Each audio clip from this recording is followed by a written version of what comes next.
Item ಯಾವುದೇ ಇರಲಿ try ಮಾಡಿ ಆಚಿ ಚಿಕನ್ ಮಸಾಲಾ. ರಾಜ್ಯ ಕಾಂಗ್ರೆಸ್ನಲ್ಲಿ ಮತ್ತೆ ಡಿಕೆಶಿ ಸಿಎಂ ಕೂಗು ಮುನ್ನೆಲೆಗೆ ಬಂದಿದೆ. ಡಿಕೆ ಶಿವಕುಮಾರ್ ಸಿಎಂ ಆಗಲೇಬೇಕು, ಅವರಿಗೆ ಆ ಕೆಪಾಸಿಟಿ ಇದೆ. ಯೂತ್ ಕಾಂಗ್ರೆಸ್ನ ಅಧ್ಯಕ್ಷ ಮಂಜುನಾಥ್ ಗೌಡ ಅವರು ಕೊಟ್ಟಿರುವಂತಹ ಹೇಳಿಕೆ ಇದು. ಕಾಲ ಕೂಡಿ ಬಂದಾಗ ಡಿಕೆ ಶಿವಕುಮಾರ್ ಅವರು ಸಿಎಂ ಆಗ್ತಾರೆ. ಡಿಕೆಶಿ ಅವರನ್ನ ಬೇರೆಯವರು ಸೆಳೆಯೋದಕ್ಕೆ ಪ್ರಯತ್ನಿಸ್ತಾ ಇದ್ದಾರೆ.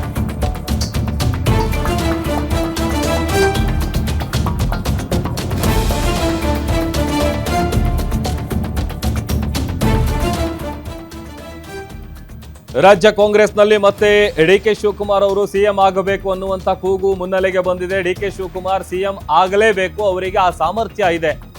ಯೂತ್ ಕಾಂಗ್ರೆಸ್ನ ಅಧ್ಯಕ್ಷ ಮಂಜುನಾಥ್ ಗೌಡ ಅವರು ಈ ಹೇಳಿಕೆ ಕೊಟ್ಟಿದ್ದಾರೆ. ಕಾಲ ಕೂಡಿ ಬಂದಾಗ ಡಿಕೆ ಶಿವಕುಮಾರ್ ಅವರು ಮುಖ್ಯಮಂತ್ರಿಗಳಾಗ್ತಾರೆ.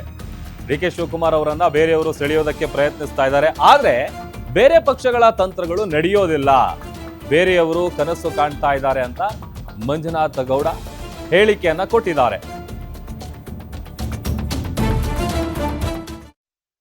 D K Shivakumar CM ಆಗಲೇಬೇಕಲ್ವಾ?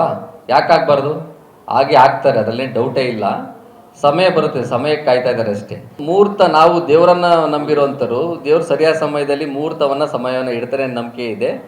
ಆ ಸಮಯಕ್ಕೆ ಆಗ್ತಾರೆ. ಆ ಶಕ್ತಿ ಮತ್ತು ಆ ಚಾಣಕ್ಯತೆ ಅವರಲ್ಲಿ ಇದೆ. ಯಾಕಂದರೆ ದೇಶಕ್ಕೆ ಮತ್ತು ರಾಜ್ಯಕ್ಕೆ ನಾನು ಲಕ್ಷಾಂತರ ಯುವಕರಿಗೆ, ಲಕ್ಷಾಂತರ ವಿದ್ಯಾರ್ಥಿಗಳಿಗೆ ಅವರು ಮಾದರಿ.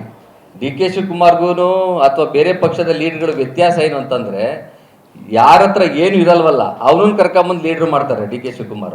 ಗೊಂದಲ ಸೃಷ್ಟಿಯಾಗಿರುವಂಥದ್ದು BJPಯಲ್ಲಿ ಮತ್ತು JDS ಅಲ್ಲಿ. ಎಲ್ಲಿ ಡಿ ಕೆ ಶಿವಕುಮಾರ್ ಅವರು ನಮ್ಮ ಮಧ್ಯದಲ್ಲೇ ಕಿತ್ತಾಡ್ಕೊಂಡ್ಬಿಡ್ತಾರೋ ಅಂತ ಕಾದು ನೋಡ್ತಾರೆ. ಆದರೆ ಡಿ ಕೆ ಶಿವಕುಮಾರ್ ಆ ಥರ ಅಲ್ಲ. ಪಕ್ಷದ ಕಟ್ಟಾಳು. ಈ ಪಕ್ಷವನ್ನು ಕಟ್ಟೋದಕ್ಕೆ, ಪಕ್ಷದ ಜೊತೆ ನಿಲ್ಲೋದಕ್ಕೆ, ಪಕ್ಷವನ್ನು ರಾಷ್ಟ್ರ ಮಟ್ಟದಲ್ಲಿ ಹೇಳಿ ಅಥವಾ ಹಳ್ಳಿಲಿ ಹೇಳಿ ಹೋಗಿ ನಿಂತು ಪಕ್ಷ ಕಟ್ಟುವಂಥ ಕೆಲಸವನ್ನು ಮಾಡ್ತಾರೆ. ಅದನ್ನು ಕಾಯ್ತಾ ಇದ್ದಾರೆ ಅಷ್ಟೇ ಅವರು. ನಮ್ಮಲ್ಲಿ ಆ ಥರ ಗೊಂದಲ ಕಾಂಗ್ರೆಸ್ ಪಕ್ಷದಲ್ಲಿ ಎಲ್ಲೂ ಇಲ್ಲ. ಆಚೆ ತೋರಿಸ್ಬೋದು, JDS BJP ಹೇಳ್ಬೋದು. ಜೊತೆಗೆ ಡಿ ಕೆ ಶಿವಕುಮಾರ್ ಅವ್ರನ್ನ ಬೇರೆ ರೀತಿ ಸೆಳೆಯೋದು ಕೂಡ ಬಹಳ ಟ್ರೈ ಮಾಡ್ತಿರ್ಬೋದು.